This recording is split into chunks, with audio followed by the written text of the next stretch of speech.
My name is Lieutenant Darren Ehrenrich. That's D-A-R-I-N-E-H-R-E-N-R-I-C-H of the Tulsa Police Department Special Victims Units. And approximately a month ago, our department received information that initiated an investigation of sexual assault for local attorney Jeffrey Kriegel. During the course of this month-long investigation, we talked to numerous victims that all recounted numerous instances of sexual assault during their respective relationships with him. During a background investigation for Mr. Kriegel, we found that these reports go all the way back to 2005 in Dallas, Texas.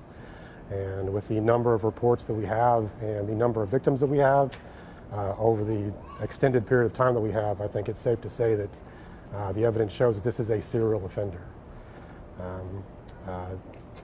Being what we believe to be a serial offender, we're almost certain that there are going to be more victims out there. And if anyone has information on this case, please contact the Tulsa Police Department Special Victims Unit. How long had he been with the department here? With the department? Or the sheriff's office here?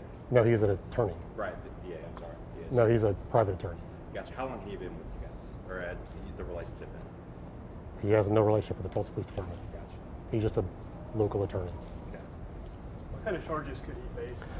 Right now, he is being charged with rape. He's facing one count right now, and the prosecuting attorney will be utilizing multiple witnesses in that case. First degree? First degree rape, yes. You said one instance going all the way back to 2005 in Dallas. How many of those instances here are local to Tulsa County? We have one victim in Dallas, Texas. All other victims were here in the city of Tulsa. What are the age ranges of the victims? I won't comment on that, but they're roughly his age. Do you have a number of victims that you spoke with? We spoke with 6 cooperating victims right now.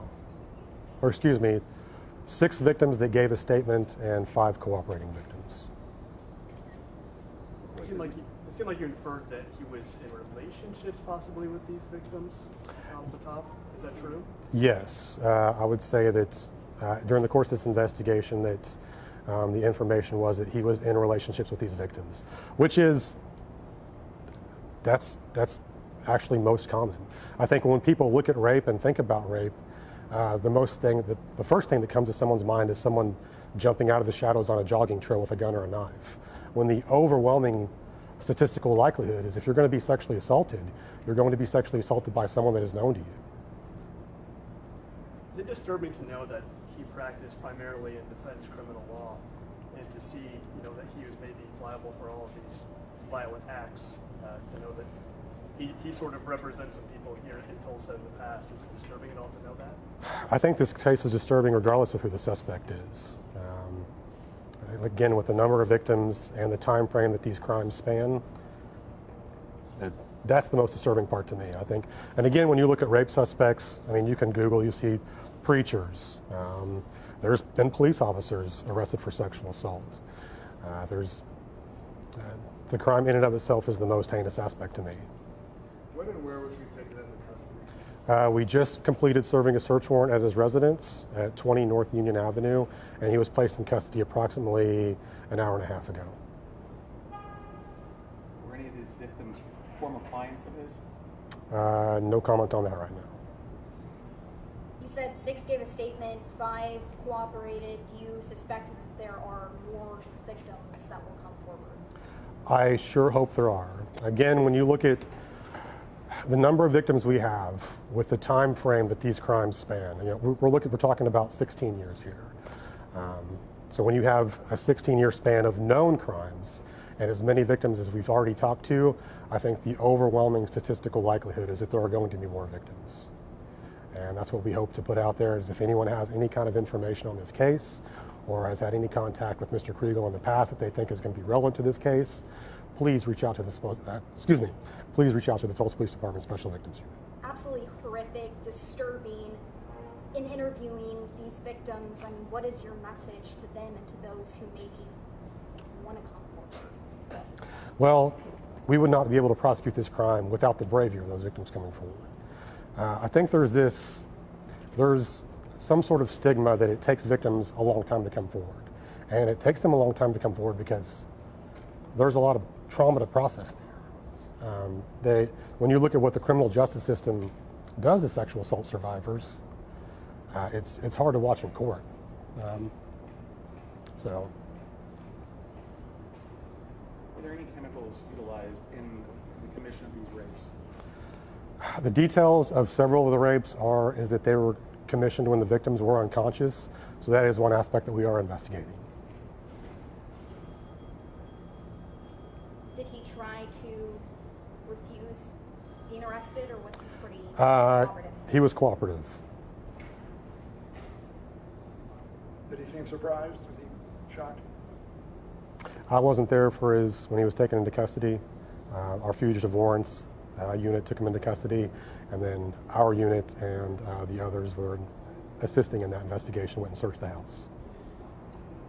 For other possible victims out there, what would you reassure them in the process of going and contacting the police? They've never gone through this and they're sitting on information, but yet they're embarrassed or ashamed. What would you like to tell those other future victims?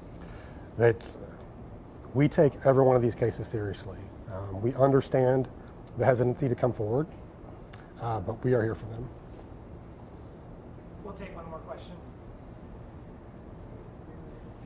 In the years that you've been investigating rapes, where does this compare in the history of just doing the work that you guys do?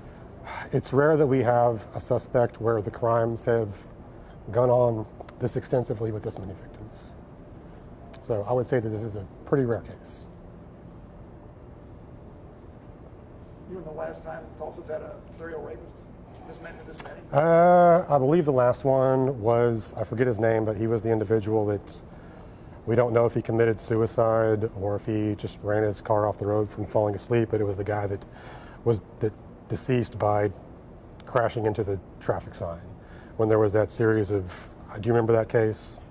I wasn't in sex crimes at that time. I was a younger patrol officer, and so I remember that case. I don't remember his name, but that is the last time I remember a large-scale serial rape investigation being underway. No, it's a terrible thing, man. Well, let me kind of back that up too. We just arrested Jesse Moore approximately 6 months ago, and that was a multi-victim, multi-jurisdictional investigation as well that spanned almost every single surrounding agency around Tulsa, with again, half a dozen victims on that one. Are you guys in contact with the Dallas Police Department down there for those victims yet? We have spoken with the victim that is in Dallas, Texas. We have received those reports from Dallas, Texas, and we have received their assistance in this. I know it's a terrible thing, man, but to actually make an arrest on something like this spanning so many years, do you guys find any relief just knowing that you've made an arrest? It's a relief for us. I don't know how much comfort that is to the victims, that they've still had to endure that. But it is, that's what